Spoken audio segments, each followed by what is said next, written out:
So may bago nga tayong dating na gapi guys. So Tuxedo Koi glass belly short body nga to, no?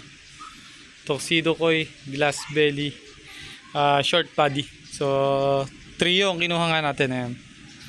So nilagay natin sa tubig para inacclimate nga natin para hindi mabigla, hindi ma-water shock. So ito yung gapi nga natin, no?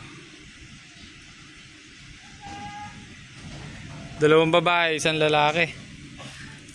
So ito isang babae, oh. Baka buntis na yung babae na rin. Dito yan sa labas ng bahay nga natin yung setup natin sa labas ng bahay. So maiksing video lang to, in-update ko lang kayo yan. So yung setup natin, meron siyang white sand. Sinamahan ko ng white sand, parang tubig sa ilog to. Di pala white sand to, ano.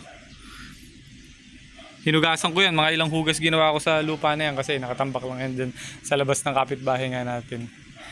Tapos nilagyan ko ng mga plant. Yan. So kung nakikita nyo, mahirap kasi ano, yan.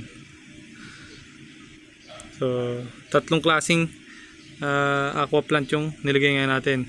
So hindi ko alam yung mga tawag dyan, ano? Kung alam nyo, pwede nyo i-comment para at least may idea tayo sa kung ano yung tawag sa aqua plant na yan. Ito lang yung alam ko, parang gapi grass yata. Ito lang yan.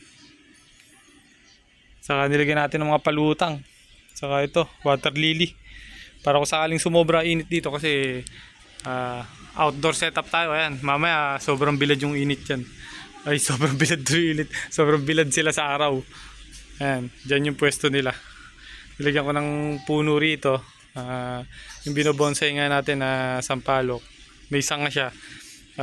Sinobra natin dito para at least kahit papano silong din yan.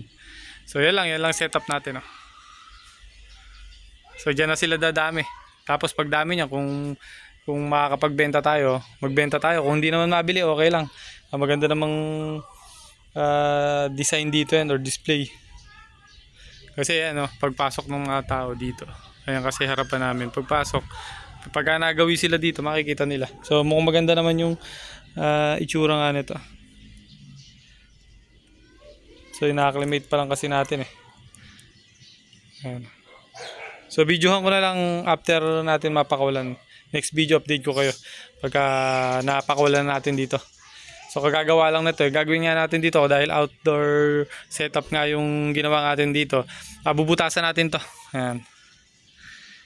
Siguro mga 6 na butas. Magkakasin laki yung di kakasya gapi. Para kung sakaling umulan man na malakas, yung gapi natin hindi mapupuno masyado. Hanggang dito lang yung magiging tubig. Tapos yung gapi natin hindi makakalabas. So yun, hanggang dito na lang guys yung video natin. Ingat kayo guys. God bless.